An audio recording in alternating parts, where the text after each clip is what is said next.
आता या पुढच्या रिपोर्टकडे। नीट परीक्षेत घोटाळा झाल्याचा आरोप करत हजारोंच्या संख्येने विद्यार्थी रस्त्यावर उतरलेत। देशभरातून विद्यार्थ्यांमध्ये रोष बघायला मिळतोय। महाराष्ट्रात देखील उत्तर महाराष्ट्र असेल, मराठवाडा असेल, विदर्भात विद्यार्थ्यांनी आंदोलन केलंय। विरोधकांनी देखील फेर परीक्षा घेण्याची मागणी केली आहे। पाहूया याचवरचा एक सविस्तर रिपोर्ट। नीट परीक्षेत घोटाळा, देशभरात विद्यार्थी रस्त्यावर।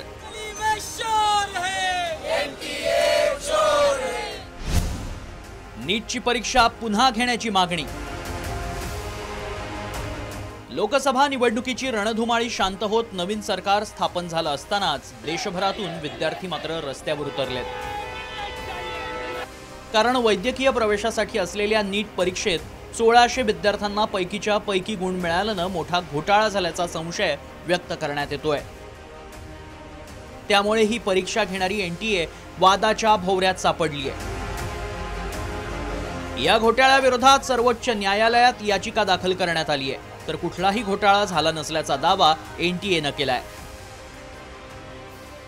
ये जो 1600 बच्चों की समस्या है, इसको जो कमेटी देखेगी और उसके बेसिस पे जो रिकमेंडेशंस होंगी, उनका कोई दूसरा फॉर्मूला होगा या क्या होगा, तो उसके बेसिस पे हम लोग डिसीजन लेंगे और ज़रूरत होगी तो उनका रिजल्ट जो है रिवाइज होगा।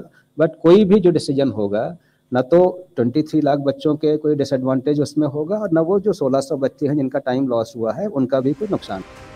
दरम्यान या परीक्षेवरून विरोधकांनी आक्रमक भूमिका घेतली आहे। या प्रकरणी संसदेत आवाज उठवणार असल्याचं सांगत काँग्रेस नेते राहुल गांधींनी या प्रकरणात उडी घेतली। महाराष्ट्रातही या घोटाळ्याविरोधात तीव्र पडसाद उमटलेत। उत्तर महाराष्ट्र, मराठवाडा, विदर्भात विद्यार्थ्यांनी आंदोलनं केली आहेत। काँग्रेस पाठोपाठ ठाकरे गटानंही फेर परीक्षेची मागणी केली आहे। हसन मुश्रीफ म्हणतात की नीट परीक्षा या होऊच नाही, कारण त्या बोगस घेतले जातात। या सगळ्यांचं सिलेक्शन मेरिटवर व्हावं। खरं म्हणजे इथे प्रचंड नुकसान महाराष्ट्रातील मुलांचं झालेलं आहे, महाराष्ट्राच्या पोरांचं नुकसान झालेलं आहे। म्हणूनच आम्ही मागणी केलेली आहे की या नीटच्या एक्झाम रद्द करा।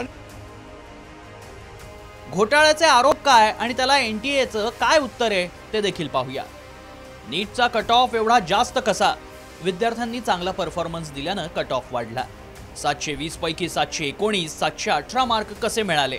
सुप्रीम कोर्टाच्या निर्णयानुसार एनटीएनं लॉस ऑफ टाइम आणि कॉम्पेन्सेटरी मार्क दिल्यानं 719 आणि 718 मार्क मिळाले। नीटचे 6 टॉपर एकाच केंद्रावरचे कसे?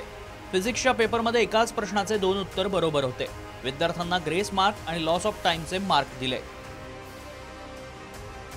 गेल्या 3 वर्षात किती विद्यार्थ्यांनी नीटची परीक्षा दिली आणि पात्र ठरले ते देखील पाहूया। वर्ष 2024, एकूण विद्यार्थी 23,33,297, पात्र विद्यार्थी 13,16,268। 2023, एकूण विद्यार्थी 20,87,462, पात्र विद्यार्थी 11,45,976। वर्ष 2022, एकूण विद्यार्थी 17,64,571, पात्र विद्यार्थी 9,93,069। नीट परीक्षेला तमिळनाडूने देखील प्रखर विरोध केलाय। त्यामुळे नीट बाबत नवनिर्वाचित एनडीए सरकार काय भूमिका घेतं हे महत्त्वाचं आहे। गुणवत्तापूर्ण भावी डॉक्टर निर्माण करण्यासाठी नीटला लागलेली भ्रष्टाचाराची कीड मुळासकट काढून टाकणं आवश्यक आहे। तसंच यावेळी नीट परीक्षा देणाऱ्या विद्यार्थ्यांवरील अन्याय देखील दूर व्हायला हवा। त्यासाठी नीटची फेर परीक्षा घेणं आवश्यक आहे। नितीन पाटणकर, साम टीव्ही न्यूज, मुंबई।